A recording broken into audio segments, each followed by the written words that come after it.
Last week on For the Record, I think my daughter's story has saved lives. Dr. Demi Cuccia shares the story of his life after loss, remembering his daughter Demi and sharing a message at schools everywhere. God has found something good out of something so horrific, and he's touching lives with it. Now, this week, this domestic violence and dating violence doesn't start with violence. What does it start with? More of his advice for teens and families and the inspiration he's leaving with them. Every single assembly that I shared Demi's story, it's touched somebody's life. Yeah. Every single time. For the Record starts now.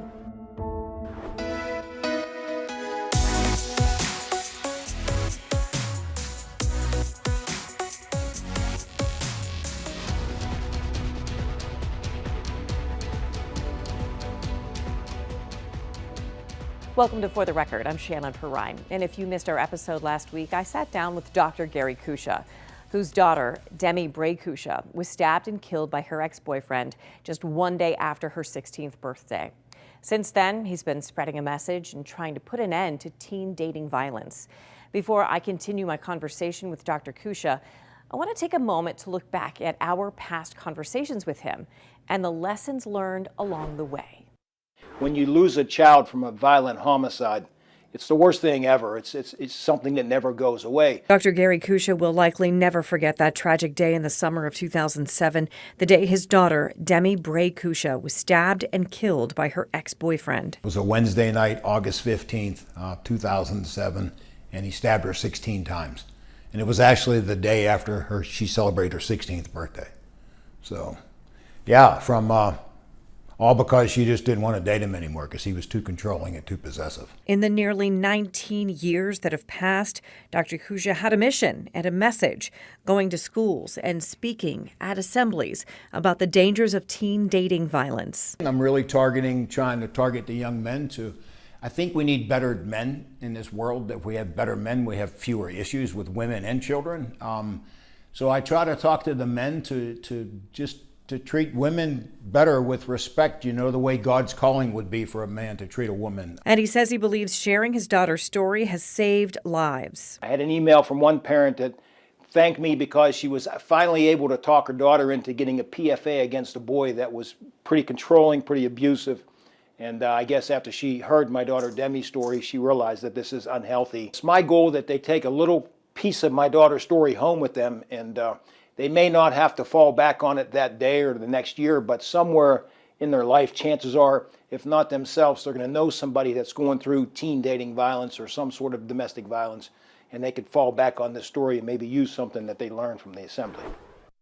Now, let's go back to my in-studio interview with Dr. Cuccia, starting with me asking about his message to the young women who might be watching today.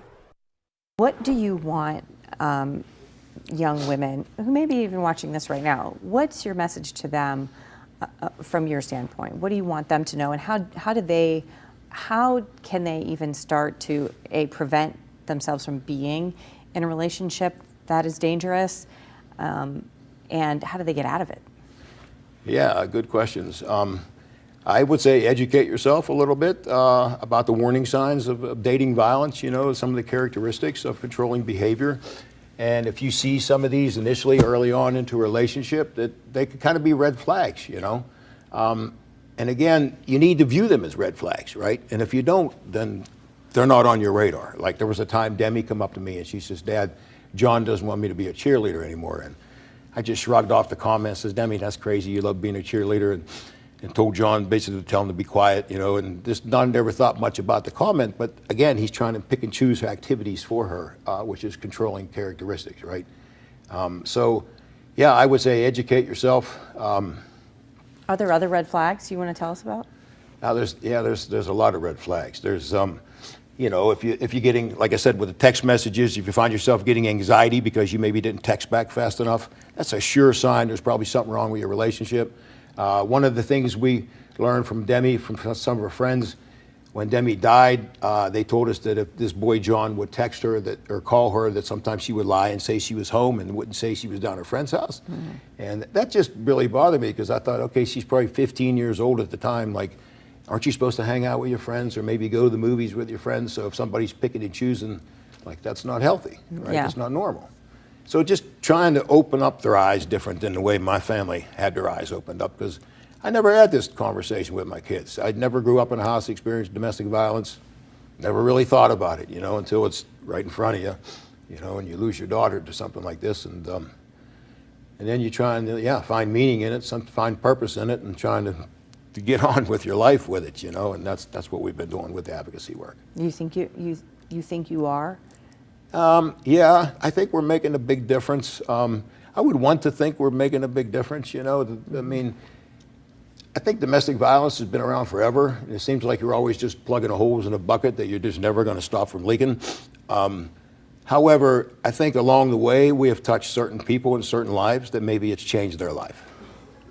I think just talking about and the awareness that you've spent the last almost 20 years of your life it has a huge impact. Just from somebody who reports on the news around Pittsburgh, it's a really big deal. Yeah, I mean, we're trying. I think we're probably up close to 375 high school and middle school assemblies. Like, that's hundreds of thousands of kids that heard Demi's story. And I would like for our organization, our program to be, I think it should be put in every single school. For the incoming 9th grade class. It's a little bit more personable, it's a little bit more intimate, and I think that they need to hear this message, because every single assembly that I shared Demi's story, it's touched somebody's life. Every single time. For sure. So, and it always touches the ones that need touched, I would think, so. What do you want parents to take away from your message? To be more perceptive, to pry into your kids' lives, I didn't do that with Demi. I trusted her, right? But had I pried into her cell phone and maybe looked at the last 2 weeks of her text messages, I would maybe seen that this boy is losing control a little bit. Maybe things were escalating out of control. Maybe it would have been more of my attention. Yeah, just pay more attention. Have more conversations with your kids. Again, I tell the kids, like, when you hear the assembly, like, take this message home to your parents, because your parents have no idea. I guarantee you that not many parents think that 1 out of 3 teenagers is going to experience some sort of dating abuse in a relationship. 1 out of 3. 1 out of 3, 16 to 24-year-old girls. Like, that's statistically what's going on. And again, I feel bad for our youth. I think it's a lot different than when you and I grew up. Cell phones, they're good, but they're horrible in a lot of ways. Like, our youth now, they can view a public assassination on your cell phone. They can watch a girl being murdered on a subway on your cell phone. They have access to pornography on their cell phone. Like, these are things we didn't have access to growing up, and I think that's dramatically having an effect on our society. Yeah. And I think it's just a matter of time till you see that through the youth. And I think that, they just need to be making healthier choices. I guess that's the most important thing when I leave an assembly. I always say, look, talk about the ripple effect, and the choices that they make today are going to affect your tomorrows. And you got to make healthy choices. Yeah. You really do, because that one choice can change everything. Look at John Malarkey, one choice.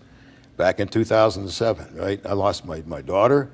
My mom died of a massive heart attack not long after that.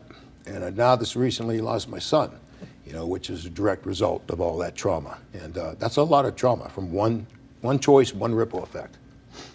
You know what I mean? So we need to be making healthier choices. What do you want us to know about your son? What's his name? Jake. Jake. Jake was a kind soul, man. Jake was strong, 35 years old, had a little daughter, another daughter on the way. 195 pounds, 10% body fat, super athletic, super fit, growing in his faith, but had a really horrible thing happen to him as a young boy. He just graduated high school, him and his good friend from Gateway, and 2 months later, his good friend stabbed his sister 16 times. So, and I think Jake always carried that with him, because I think he thought he maybe brought that into the family or something. I don't know, but he didn't heal properly. He didn't choose to heal properly. Like I said, he initially went the allopathic route with the antidepressants, anti-anxieties, and then led to an opioid addiction that he struggled with on and off. And but like I said, the last 2 years of his life, Man, he was doing, I thought he was on fire, doing good, you know. Like he was going to my men's group. I just got him on a security team up at the church, and yeah, had another daughter on the way, and I don't know why he made that one choice, you know. He chose to do that. He chose to take a pill that somebody give him, and you know, so that's one thing I would say to the youth watching this, or any parents, like, you know, nowadays fentanyl, like I think last year killed close to 70-some thousand people right in our country. That's like if you watch the Super Bowl, that's a lot of people, you know. And it's not the drug addicts that are dying. It's the athletes at the weekend party. It's the A students that somebody gives them a pill and they decide, hey, I'm just going to take this pill this one night, just see how I feel. You don't know what you're getting. You're playing Russian roulette, you know. So they need to be making healthier choices. Yeah. If you could say anything to both of your children who you've lost, what would you say to them? Both of my children? What would you say to Demi? What would you say to Jake? Oh my. And I'm sure you do. I'm sure you pray. You're a religious man, but Yeah, Demi, I'd say sorry. I didn't know you were in a dangerous situation. Had I known she was in trouble that night, I would have never let nothing happen to her. I didn't know she was in trouble. Again, you know, she was a vibrant 15, 16-year-old girl, full of life, full of zest for life, you know, and she always had a little crush on her older brother's friend, you know, and she realized that he's too controlling, too possessive, and she just didn't think that was the way it's supposed to be. She broke up with him. End of story, you think, but it wasn't. So yeah, I wish I would have been a better father. I wish I had done a better job protecting her. My son, I wish I would have known how bad he was really struggling. You know, I thought he was good. I thought he was golden, to be honest with you. I remember the Tuesday night before he passed away, which was 2 nights before he died, we were at our men's group, and there was a book there that a friend of mine, Joe Maxim, does. He does work for youth with drugs, and it was about, you know, about fentanyl and all the issues with the drugs. And I remember thinking to myself, like, thank God my son doesn't need that book anymore, you know? And it was 2 days later he died. And I thought he was fine. He wasn't. You know, he should have got the help that he needed. it's insidious. Yeah, yeah. And I hear so many now that, you know, fentanyl's never been a thing on my radar, but now that it is, because I lost my son, and now I'm like hearing all these families and, you know, losing members, and not just kids, husbands and wives, and it's crazy. And I feel like you're also dedicating yourself to spreading awareness about that as well. I'm trying to, yeah. I mean, yeah. I think you're honoring your children in that way. I don't know what else to do, you know, Yeah. I'm trying. I miss my kids every day. I struggle with it, you know, it's hard. Some days I cry a lot of times. I get up early in the morning, I train every morning. A lot of times I'm crying on my way to the gym, you know, but I still get up and do what I got to do, and I'm trying to make something meaningful out of something horrific. Still ahead on For the Record. So the more legislation we get passed, the more awareness we could draw to the subject, the more changes we could potentially make that way. How Dr. Gary Cuccia has taken his fight to end teen dating violence directly to the Vice President's office.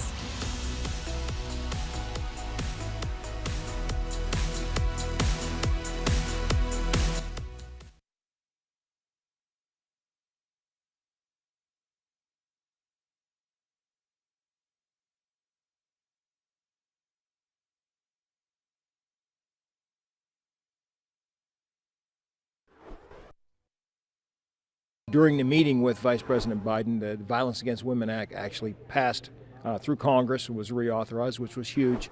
Welcome back to For the Record. As we speak more with Dr. Gary Cuccia now, we learn how he has taken his push to improve protections for young women who could become victims of dating violence all the way to the office of then Vice President Joe Biden. In this part of the interview, he shares more with me on that and some of the frustrations he's faced along the way. Do you think the state bill that you got passed in your daughter's name, Demi Cuccia's law, right? Do you think that and the federal bill during I guess it would have been the Biden administration. He was vice president. He was vice, so it was the Obama administration. Right. The Violence Against Women Act. Do you think those two things, and you were there at the vice president's house, you met Joe Biden a couple of times, and you were part of sort of that movement. Do you think those pieces of legislation have helped? I want to believe that they help. Sometimes I think they're more about appropriations than anything else, unfortunately. But yeah, I mean, I would think that more awareness on the situation, more of a light you shine on it, the more, that's how advocacy works, right? So the more legislation we can get passed, the more awareness we could draw to the subject, the more changes we could potentially make that way. So yeah, I would think that it helps a little bit. I think sometimes they get off course with what they're trying to help. You know, I think it becomes on who's getting funding for certain issues, and it kind of gets all out of kilter. I seen that with my daughter's bill, unfortunately. It started off as a little 6-page simple bill, and everybody, since it was gaining so much momentum, everybody was trying to attach appropriations to it for their district, and I thought, okay, it's not what it's about, you know. And so again, I think the legislation can be good, but it's got to be dialed in so it's more specific. Yeah, absolutely. Yeah, if there's a school district out there that's interested in having us come in, we'd love to come in and obviously share my daughter's message and now my son's message, yeah, touch some lives and make a difference. So yeah, we'd love to do that. You could contact us. My email will be on our website or on our Facebook page. We have a Facebook page, and so yeah, just get a hold of us. We'd love to come in and do an assembly. Still ahead. There's no winners in a story like this, obviously. This week's final word, the advice Dr. Gary Cuccia has for young women who think they may be in a situation with a partner that could turn violent.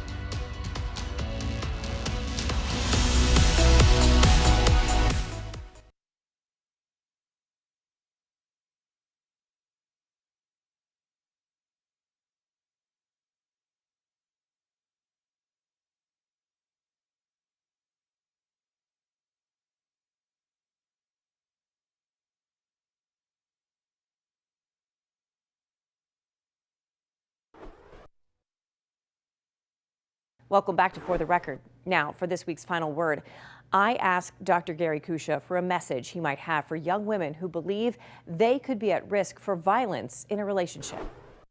Just want to kind of end, like, there's hope for, I think, of young women out there who are sort of starting down a path. You know, it feels really good to be in a relationship. Maybe it's your first relationship you ever had and get all this attention from a young man, and but those red flags are there for a reason. Yeah, and right. And again, women, that's one of the biggest things that we dealt with emails over the years is the young women, not even young women, it's older women sometimes say, well, he's not mean all the time. He's only mean sometimes, or he's only ever hit me once, or maybe if I wasn't friends with this person, or maybe if I wasn't hanging out, you know, with my family. And it's always about the woman compromising, thinking they're going to change this individual, and they're not going to change them unless they're the catalyst for change. Yeah, and the terrible way that Demi died too, she was trying to walk away from a bad situation. Right. Do you have advice for women and girls who are in a situation like this and about how to make that breakup safe? Yeah, for sure. Have a pack mentality. Make sure you let everybody know that you can count on in your corner what you're going through, so they have your back. Do not allow yourself to be alone. And I'm glad you brought that up, because over the years of all the advocacy we've done with Demi's story and all the national exposure we got emails from families all across the globe that have lost sons and daughters, right? But the one common thing with every single story, it always happens either during or after a breakup. 83% of the time, that's when the bad things happen, the fatalities. And because for a controlling abusive partner, when things are escalating out of control, that's when things really escalate out of control. When they're losing control, things escalate out of control. And don't put yourself in that type of situation. Yeah, don't be alone during a breakup. And that was one of the big things. We had big signs when I would speak at the schools. We always say, don't break up alone. You know, just don't break up alone. Let somebody have your back. Let somebody know what you're going through. And then for the next few weeks, you got to be careful. You know, you got to be very, very careful.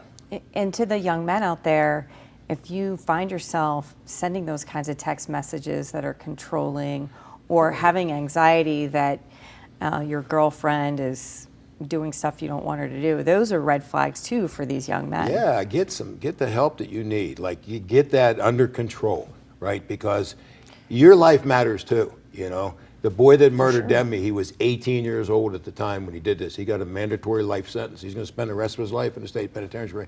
One bad decision, because my daughter didn't want to date him anymore. I think we're going to all go through adversity and hardships in life. You got to find healthy ways of dealing with that, right? You got to ground yourself in healthy principles, healthy something to ground yourself in the right thing. And his family is grieving on a different level, of course.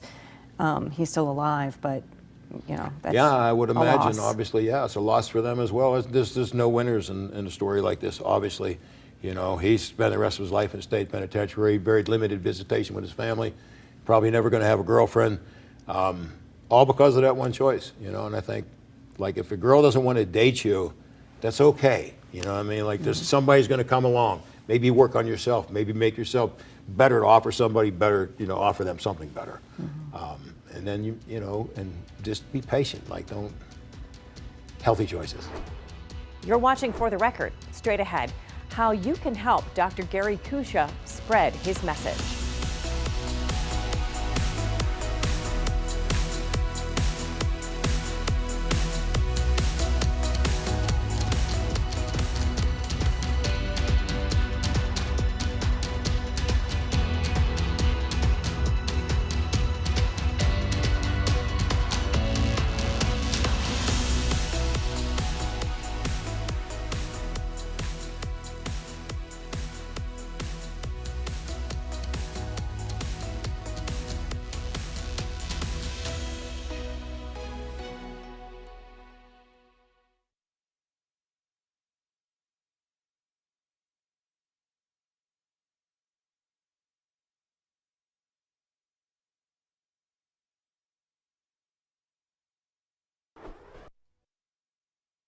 Welcome back to For the Record.